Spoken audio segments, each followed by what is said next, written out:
Hi, everyone, and welcome to this episode of the Awareness Podcast. My name is Susan Telford, and I'm the host of the Integrating Spiritual Awakening in Everyday Life segment. I'm here today with my guest, Lisa Natoli. Hi, Lisa. Thanks for joining me. Oh, hi, Susan. Thank you so much for having me. So lovely to have a conversation. I always feel that we don't speak enough.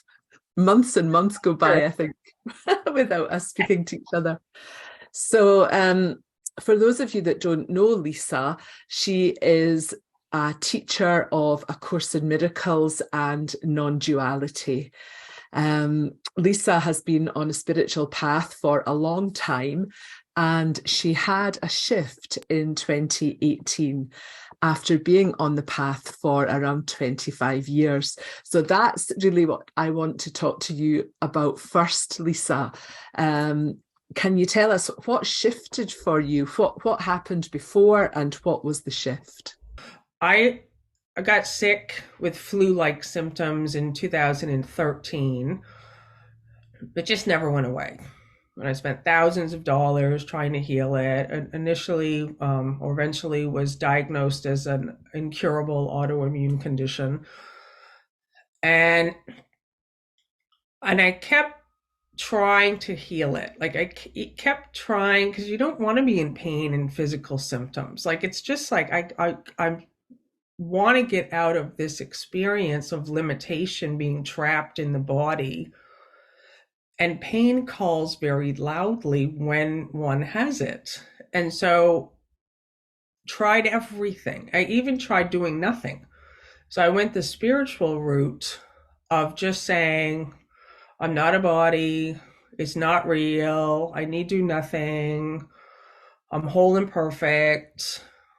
All the things you'd learned in the course. All the things the book says to do. And but I didn't really know it then, but I know it now, is I was doing those things still with a hidden agenda to heal it. So I was still trying to change the body, get rid of the symptoms, emerge from pain. And in 2018, in October, at the height of the pain and the height of the physical symptoms, I just was like, oh my God, I just don't know what to do. My husband, Bill Free, said, can you welcome it? Can you just welcome what is happening? Just let it be. And that was my shift. What was your response to that when he Well, said, was it immediately, oh yeah, I can do this? Or because I feel if someone said that to me when I was in a lot of pain, I would be, well, what do you know? You don't know what I'm feeling. it was immediate because we were on the telephone and he was at a Rupert Spira retreat in Garrison, New York. I was at our home in Maine, and I was just listening to his voice. It's just, and I think that's probably part of it too, because a lot of what A Course in Miracles speaks of is joining. So, and the true joining obviously is the oneness and the wholeness that we are, but sometimes it takes another person who's holding us in that space of giving us a new possibility, a new way of seeing something that's kind of from outside of the frame of our suffering. And so when Bill said, can you welcome it? And I was just on the phone, and often I would just keep my eyes closed when I'm on the telephone. So I was already sort of in a restful state, and I'm just on the phone with him. And it was like the sentence just entered, it just was like something. Let me see, my hand goes on my heart. It was like, can you welcome it? And it was like, so it wasn't even like there was thought in it. Like my response to answer your question was just one of peace. It was just this, and it wasn't even like I'm going to do something now. I wasn't now going to do this as a practice to get rid of the Yes, symptoms. do this And you welcoming so just it'll go away. welcome. And and I don't know. That was a whole, and I've asked people that question since then, and a lot of people can't welcome it. A lot of people just aren't ready. They're just, no, I can't welcome this pain. No, I can't welcome these symptoms. No, I can't. No, I want to get rid of it. I can't live like this. And so, and I didn't know it at the time, but that was my awakening. Because for the first time ever, after 25 years of trying to intellectually understand the teachings of A Course in Miracles, the self was like suddenly there. It was here. You know, it was just like it, because this, I didn't know any of this at the time. It was like that was the opening of the door. That's how I see it. It wasn't, and it wasn't like what I hear of most people's awakening. It wasn't, it wasn't like it's like, oh, I'm awake. It wasn't like that. It was just like a door opened and a like a total feeling of like, oh, that feels so good. And then of course the mind gets in there, but in my case it was in a good way, because already I'd spent 10 years struggling. 10 years trying to kind of manage and be in life and want a different condition. And finally, I'm just like, oh, well, with whatever remaining time I have left, I'm just going to be happy. Even if I have pain for the rest of my days, and if even the symptoms never go away, it doesn't affect what I am, which is this pure, eternal, changeless light that we are consciousness. And before this, it was just a concept, you know, the self, the real self, the true self, our eternal nature. I am consciousness. But for the first time, I began to understand that whatever happens to the body and whatever happens in life, I don't have to go to it and get sucked into it. I suddenly was like, oh, that's all I've been doing my whole life, is a thought comes up and I go to it. I'm sick. Zoop, off I go. I have pain, off I go. So I was always leaving the seat of consciousness. I was always leaving, which you can never do in truth, but I was always going into the thought, feeling, belief, and sensation. And when we do that, we lose the awareness of wholeness. We lose the awareness of what we truly are. And we seem to get the effects of moving off to the thought, feeling, belief, sensation. So now I understand that the training of A Course in Miracles is to really see all this activity. It's not described in the Course, though. Like I actually put the book aside for a couple of years after that, moved over to non-duality teachings. And now I'm back to A Course in Miracles. Like now I was like, oh, it's all here, but it's so buried in so many words that almost everyone misses it. Yeah. So I'm thinking that, you know, there may be people listening to us now, listening to you speak now, who are in a lot of pain or dealing with chronic illness or whatever. So what would you say to them right in this moment as they're listening to us? Because it happened for you just listening to another voice. Yeah, thank you. And that's a great question, you know, because a lot of people are in pain, and that was the opening. Like that would be the first thing, is to be welcoming of everything that's happening. So it doesn't mean you won't fix it. I've said this so many times, is that people hear they hear me, and then they think what I'm saying is don't take the pill and don't do the surgery. I'm not saying that. I want to be very clear that this doesn't mean that you won't ever change something in your physical experience, like your diet or like whatever that is. But the first point is to stop struggling. So welcoming is kind of the same, like stop resisting.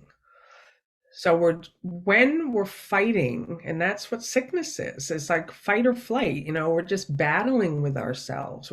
I don't like this. This shouldn't be happening. How did I cause this sickness? How did I cause this pain with my thoughts? I caused this cancer with my grievances. I mean, a spiritual community is just, it's like we picked up these spiritual ideas which are meant to free us, and now we use them to attack ourselves. So the first point I would say is either welcome it or stop attacking yourself. It's like the same thing, like whichever you can do. Love is the answer. And that would be the first thing. And the second thing that I really didn't understand until recently, but I kept going back to the holiness lessons in A Course in Miracles. My holiness blesses this thought. My holiness blesses this person. My holiness blesses this chair, this whatever. And I did that for a long time. Every time a pain would come up, my holiness blesses this pain. I bless myself. There's nothing my holiness cannot do. And that gave me relief instantly, like, because what that does is it connects you to the wholeness that you are. Right? My holiness is my wholeness, so it can bring you back to stillness. So that would be like one of the main instructions I would say to everyone in pain. Whenever pain arises, be still. Like a hand always goes on the heart, my eyes often close. Be still. And what I know now, it's interesting going back to A Course in Miracles, is that it talks about this light within us. All we need is the light. The light is in us, but we bury it with thoughts, beliefs, habits, fears, grievances. Like we cover the light with our stories, just all of it. Like we pack it on. And the Course in Miracles says, now reach the light in you. There's so many lessons in there. And then free the light. So it talks about that we have to let the light start to come out. That sickness is isolation. We hold the light in. We're like, I don't want to let it out. I don't want to let it in. We hold ourselves in this pattern of fear. And what A Course in Miracles talks about is it uses some interesting terms. It calls it alien company and dark companions. So it's not that there's aliens, and it's not that there's like evil. It's not what it's saying. Our thoughts, separate from love, are alien company. These are the dark companions. And the formula, quote unquote, is in A Course in Miracles. It's in there. You can't see it. It's buried with so much Christian terminology and words and workbook lessons. And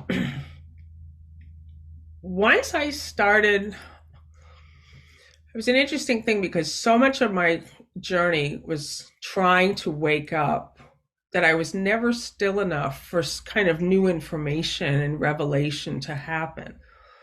Once I stopped trying to heal the body, I was like, whatever the body does, I don't mind.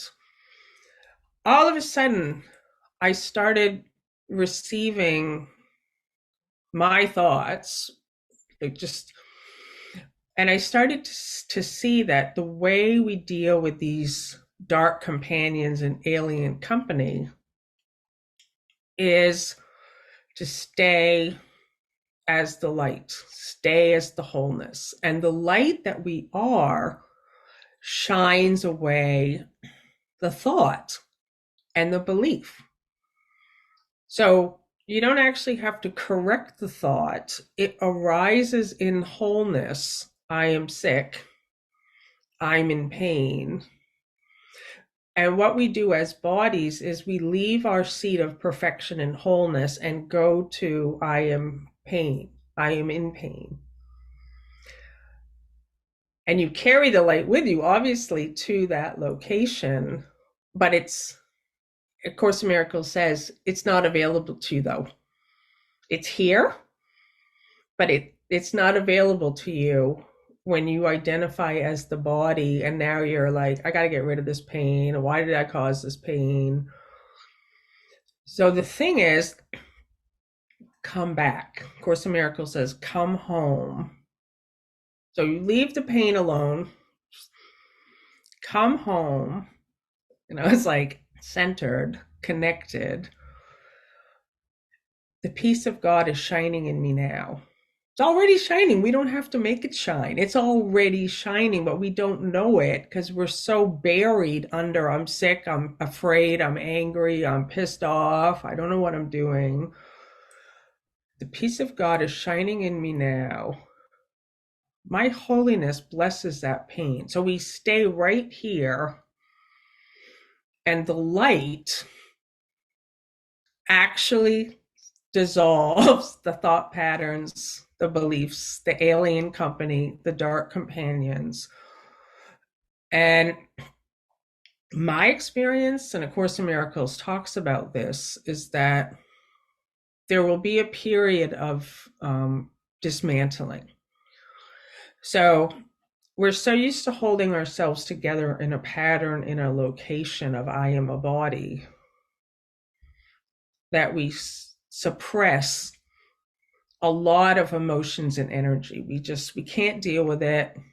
We live so off center that it's like we just bury all this stuff. We're just like, oh, I just can't deal with this. I don't want to look at it.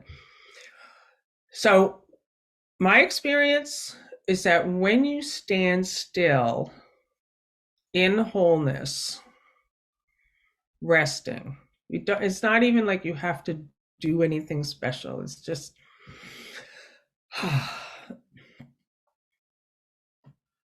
all that buried stuff starts coming up. It just does.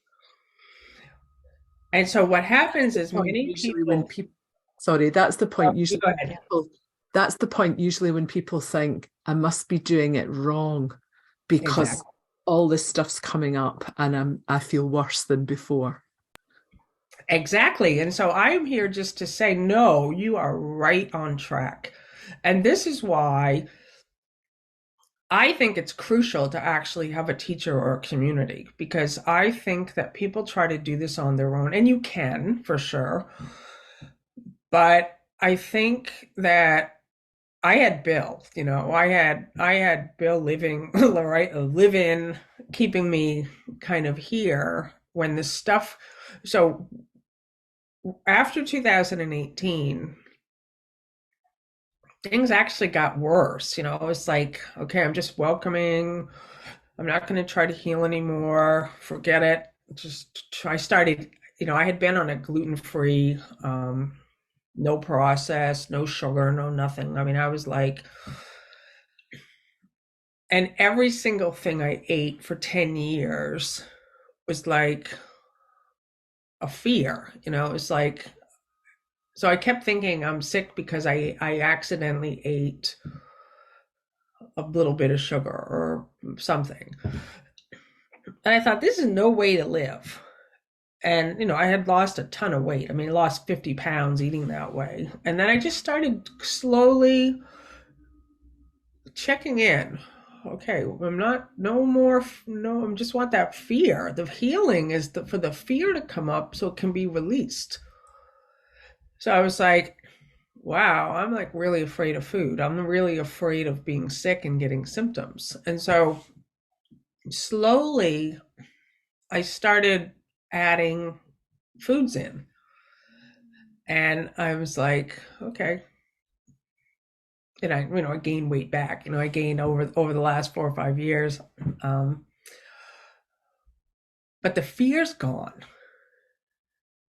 And I can eat anything now. So it's not, and I'm not, this is, I have to always be cautious when I say things like this, because everyone has their own inner guidance of what to do. This was what came for me, and it came from deep listening. And so I always say, don't listen to what someone else is doing and what worked for them.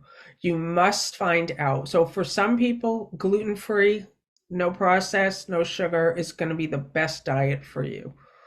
Plant-based, whatever it is, you have to really listen to your own inner wisdom and guidance. As Course in Miracles says, the inner physician.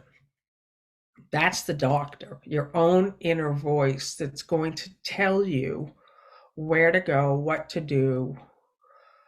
So to me, like anyone who's suffering, who's in pain, is to just more and more come home, be still, rest. Rest in God, rest in wholeness, rest in oneness. Just rest from all of those thoughts. I don't know what I'm doing wrong. I'm sick. I don't feel good. Why is this happening? It's just like this battle, this inner battle that's nonstop. Rest from the battle, rest from fighting. Come home. And what everyone will begin to discover is this light is dissolving those thoughts. You stop going to them all the time. You stop, it just stops. You realize, oh, I'm not sick. The light in me's not sick. Maybe the body's having some symptoms, but I'm whole and perfect. The truth of what I am is never sick. It's never suffered. Only the Lisa identity that lost its seat of consciousness because Lisa went, then I suffered. But when I come back to resting here, there's just peace. And that's what A Course in Miracles says health is. Health is inner peace. But the mind just says, no, no, no, it has to be the body. It has to be, you know, my version of what health looks like. Yeah. And I think it's so good to emphasize that it doesn't always look like a healed body. Healing can absolutely be there. Wholeness is there, irrespective of the condition of the body. And yet it seems to be, though, that some of the body issues do resolve when we rest in that stillness. That's certainly been my experience. Yeah, and I think like we have to caution even that, because I've worked with hundreds of people over the years, and I know how it was for me too, is I still latched on to, oh, I'm not doing this to heal the body, but actually secretly I am. And I think everyone should try whatever they go for it. That's what I say. Like if you can perfect the body and heal the body, you should go for it. You should do whatever is coming to you to heal the body. Go for it. But there's a higher state, and that state is pure consciousness, pure beingness, pure wholeness, where the body just does what it does. It's and a big part of my learning and on my path was now how to be in the body, how to be in the world. So it's not just living out in the ethers, it's coming back to be in this world, to be with people, because that's really where so many spiritual people, they just want to like be alone with the Course in Miracles or their books and in the quiet, and they're just like, I'm fine when I'm home, but I can't deal when I'm have to go to work, and when I have to deal with children, and when I have to deal with my partner, or my what the the news or whatever. So it's a journey. Like it is a real journey of awakening. And so I just think for everyone to let go of the idea like it's going to be instant, and there's some goal out there later that you're going to reach, and then you know whatever ideas we have about what we thought it was going to look like, it looks like this. So what have you learned about non-duality? Well, some people may not know what non-duality is. yeah, well, non-duality, it literally means not to, non-dual, not to. And so non-duality is a particular branch of teaching, Advaita Vedanta. There's just many different teachers, Rupert Spira, Francis Lucille, Ellen Emmett, Stephen Bodian, and, throughout time, Ramana Maharshi, just throughout time, people have been teaching not to. And so what that gave me was a different languaging. It's all it gave me. It doesn't use Christian terms. It doesn't use God, Jesus. It does some, it comes in like Muji. He's another one. He's a non-dual teacher. And so you will hear non-dual teachers speaking of Jesus, the man, or God, but almost all of them will then say God is consciousness. They'll use God is awareness. God is being, your being. So it's not that there's like a traditional religious Christian God that's separate from you, because that's two. So, the difficulty that most people have is that we've been taught that there's me, and that there's a God, and that there's a Christ, and that there's a Holy Spirit. And so there's a me that's praying to a God, quote unquote, that's going to help me or heal me. So now you've given away all your power to a thing that's outside of you that may or may not help you. If I'm good, usually. If you're good, or if you're kind, or if you're generous, or if you're being spiritual, or if you're.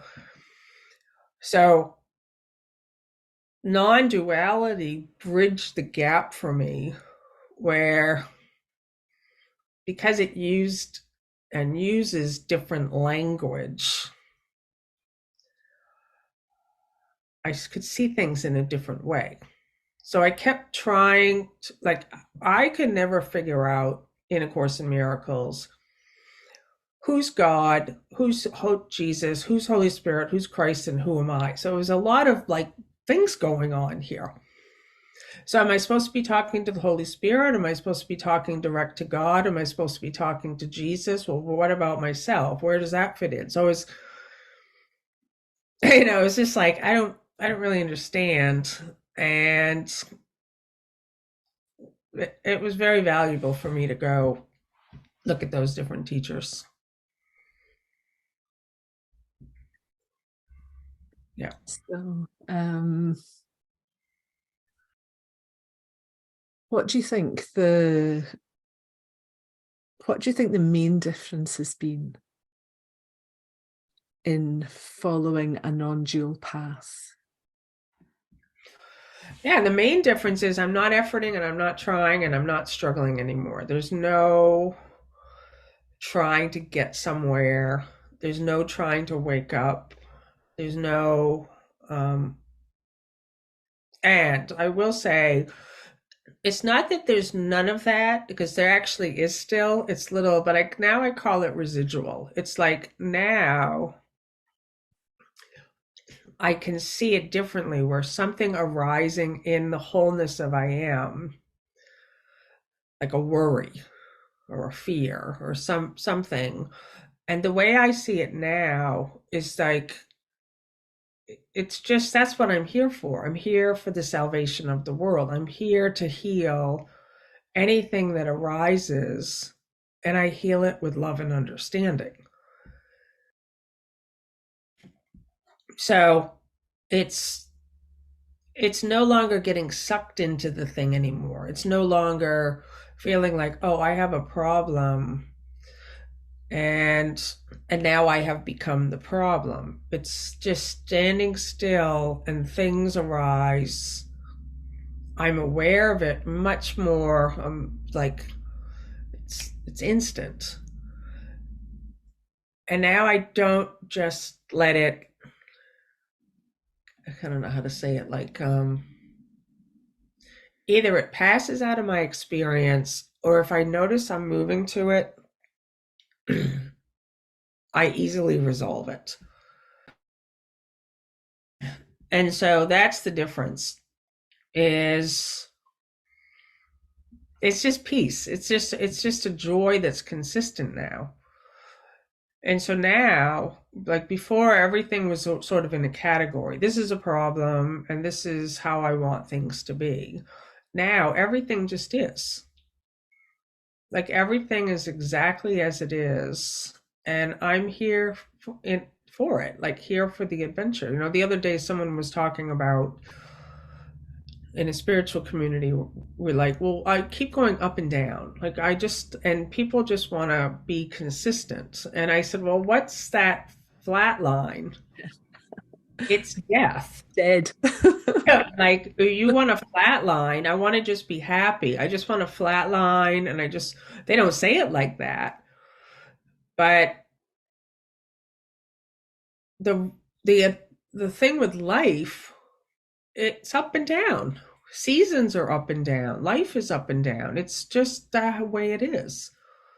So things can happen to the body, things happen in the world. The condition of the world is that people do pass away from the body experience. No one escapes that. And yet somehow the mind convinces us that we can escape it.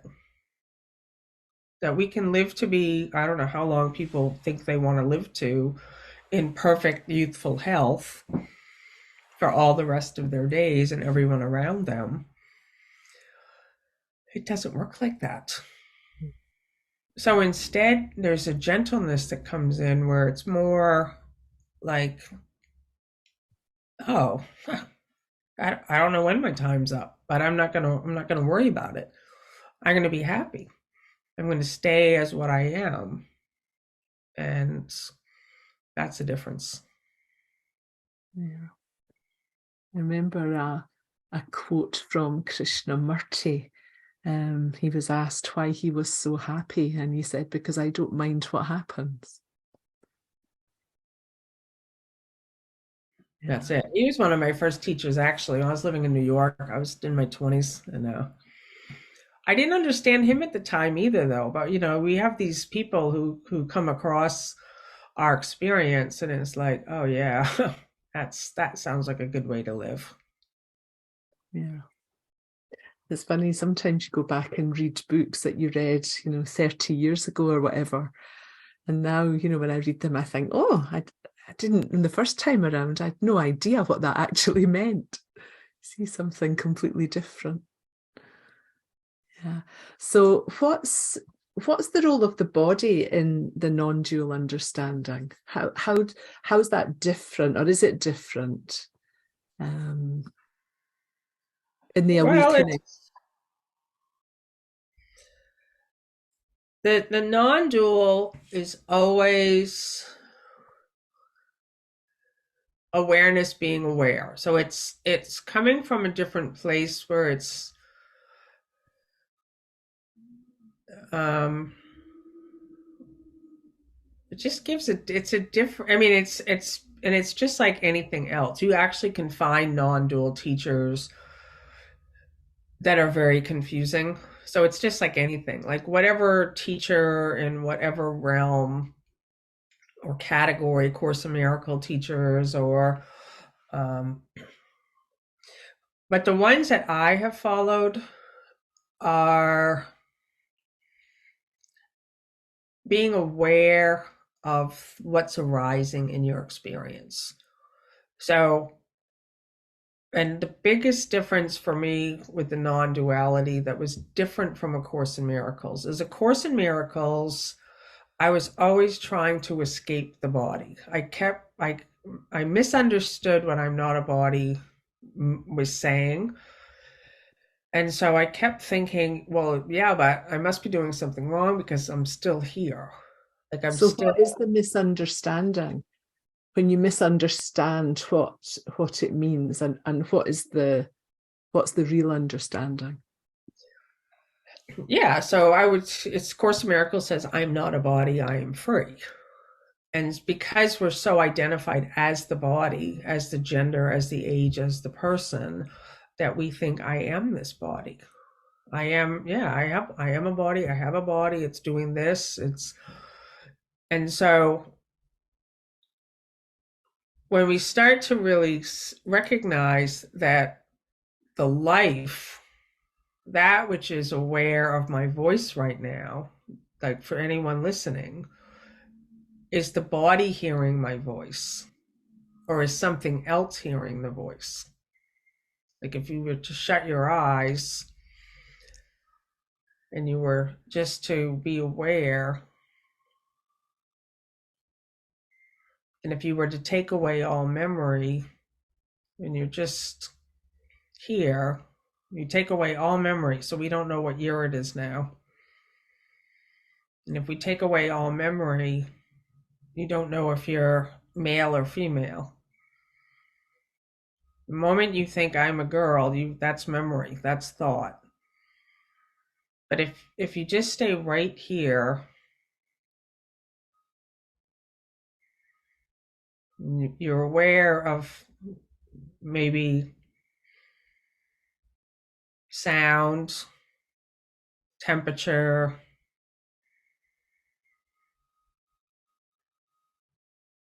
Is that a body? No. It's pure intelligence. It's pure life.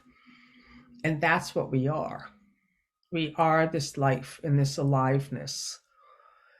And so you can say, I'm alive. You're not dead. And you never die. And so you more and more, I start identifying with that which I am, not Lisa, I am, but our true eternal shared identity, I am. And the body's just included in the experience now. So it's no longer like I'm identifying as this body that has all these memories and all of these dreams and hopes and goals and wishes and wants and needs. And it's just like, oh, I am this aliveness and this life and this joy and this love and this. That's what I am. I'm not a body, I am free. So it just gave me a different way to experience it. Where before I just kept talking to the Holy Spirit, I kept talking to Jesus, and I just kept saying, I'll do anything. Just I'm here I am. I'm yours. I'll be the light of the world. I'm here. I just want to help. I just want to wake up. I just want just so I kept thinking that something was going to happen where there would be some experience that I would recognize when it came. And it wasn't coming. And so for me, like I believe, like, and this is just my belief, is that that sickness was a wake-up call. It really brought me to my knees. Like it brought me to a place where I couldn't go any further. I couldn't do anything else. I couldn't be a great teacher. I couldn't do anything. I just, all the ideas that I had about what I thought I was doing before completely disappeared. And that's where the real journey begins, because now you can start to really saying, okay, what do I really want? I really want to know myself. What am I? Where am I? Okay, so it just gets real quiet. And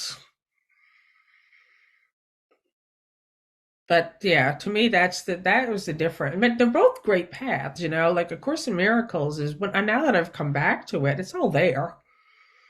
But it was all a lot of it was buried, and I couldn't see what it was saying. Yeah.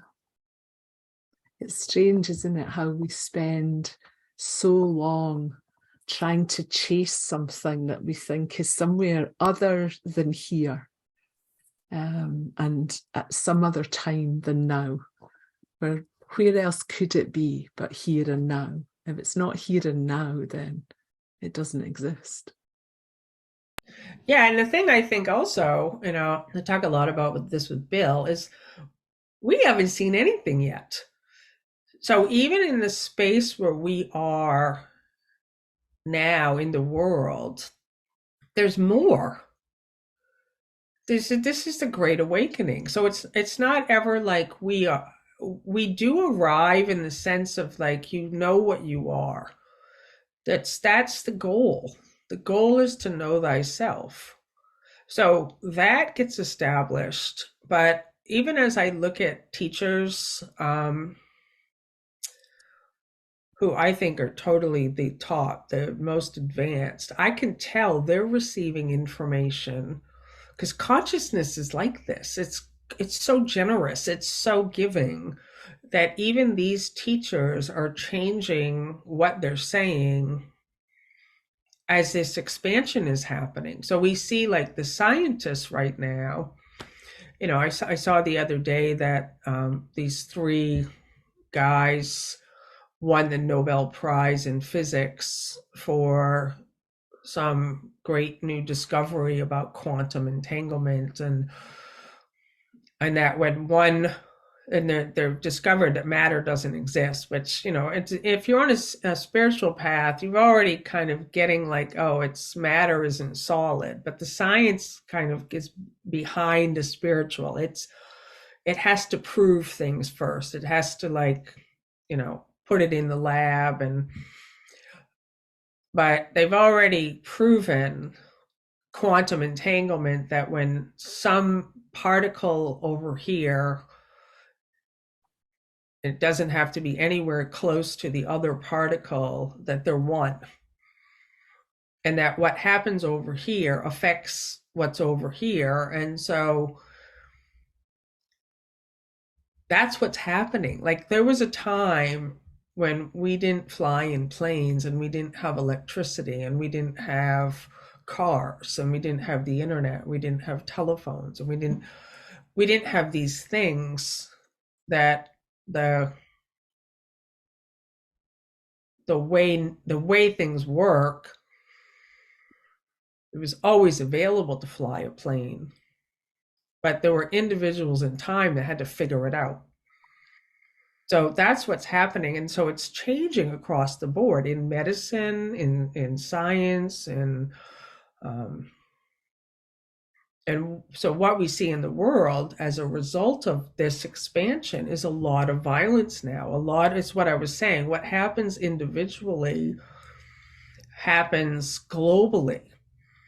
So when I was saying earlier that as I stand still, my own personal stuff starts coming up. It's happening on a global level. So as more and more individuals are standing in presence, wanting only love, all that old stuff, which is not just from this lifetime, it's in consciousness that was buried, that's now coming up, and it's looking very chaotic. So we have to really stay present and not get sucked back into it and say, okay, this is my work here in this lifetime. Yes, it's there seems to be something around, just as it happened in your life and it happened in mine, that things have to fall apart, it seems. We have to come to I think because we're all such capable people, and we think that we can solve problems, and we have to almost come to the end of our ability, when we're just at that point of, I don't know what to do now. There seems to be a gap that happens where, we stand still, as you said, just sometimes simply because we just can't move another foot, and something comes in, and that we can see that playing out in the world. Um, That's it, yeah, and I think each one of us has to come to that place eventually where you can't go forward. yeah. And And I always it's talk. how A Course in Miracles began, wasn't it? With Bill and Helen saying there must be a better way. I think all of us come to that in our own lives, and until we come to that, till we're ready for that, change doesn't happen. We're just spinning. Exactly. That's exactly it. And I'm always talking about the prodigal son story because I just think that's such a great demonstration of the prodigal son leaves wholeness, it leaves home, wanders away into darkness. And then you said we keep circling around. That's my teaching. Like we keep circling around in time and space, squandering our inheritance, looking for a solution when the solution is to stop. The prodigal son finally realized I've tried everything. It's not working. I'm in total darkness. I have no money.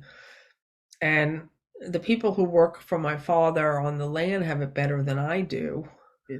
And so for those who have seen that story and know it, he stopped, turned around, and went home. So we stop circling, we stop, come home. So it's you have to stop every single thing you're doing. And this is a fear point for everyone because, and A Course in Miracles speaks of this like throughout the whole book, is that the ego, which is the disconnect from our wholeness, doesn't want you to stop trying. It's like and it gets so loud when you say I'm going home now. Forget it. I'm not doing anything more. We're trying to make money, trying to heal, trying to do, forget it. You realize I can't do anything anymore.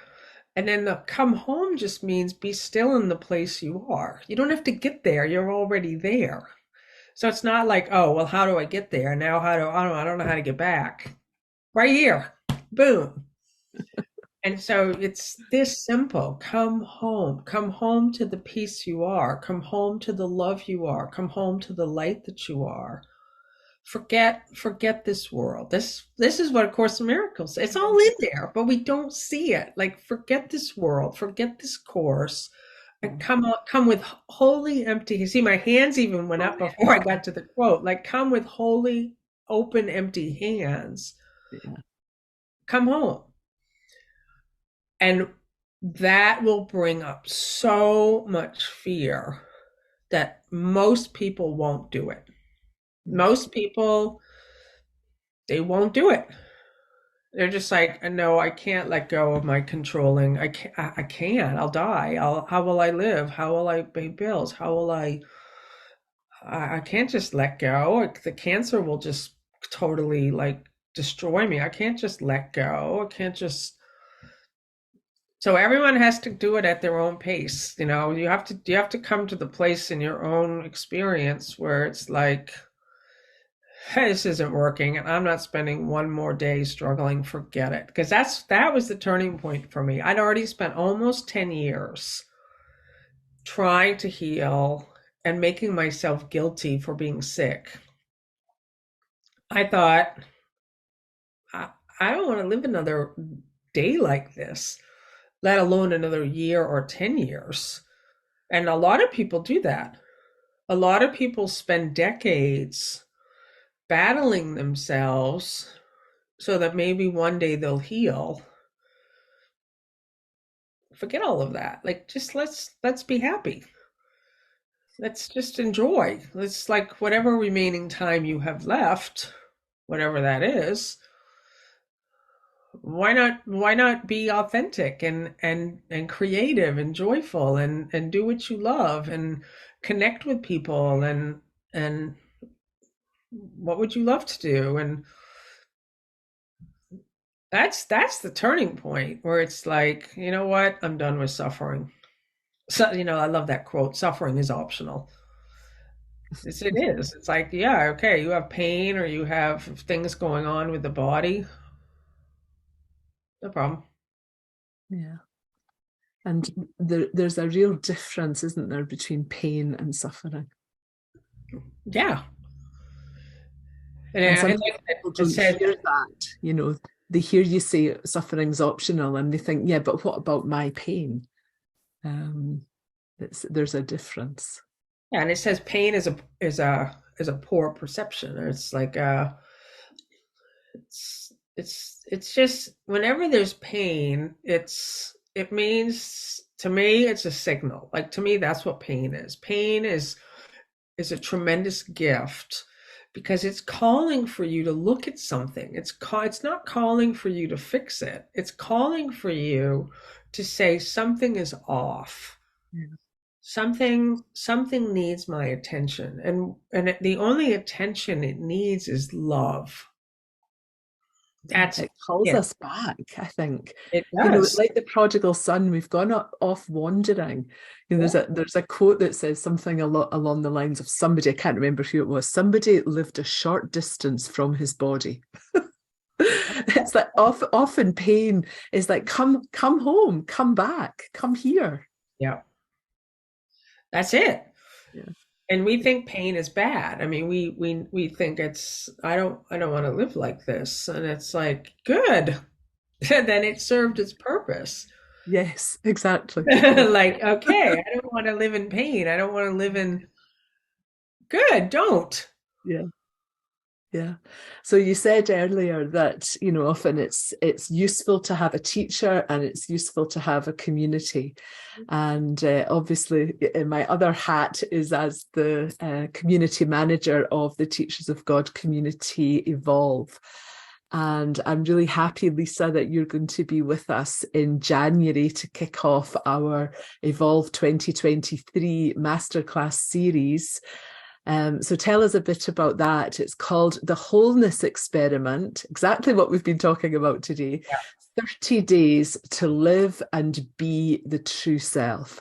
So what might people expect if they came and joined us? What a wonderful way to start 2023.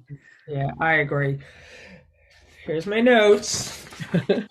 So yeah, the wholeness experiment is living from a place of welcoming. And, I'm somebody as a teacher who's really big about direct experience. So I like to always have a period of time, the 40-day program for transformation. I like doing 7-day stuff and 8-week stuff. And so this is a 4-week, like 30-day, we'll say, the wholeness experiment. And it's not about pretending to be whole. It's not going to be an experiment where you're just going to pretend I'm whole and healed and happy. It's going to be an intentional way of living from wholeness so all that stuff can come up.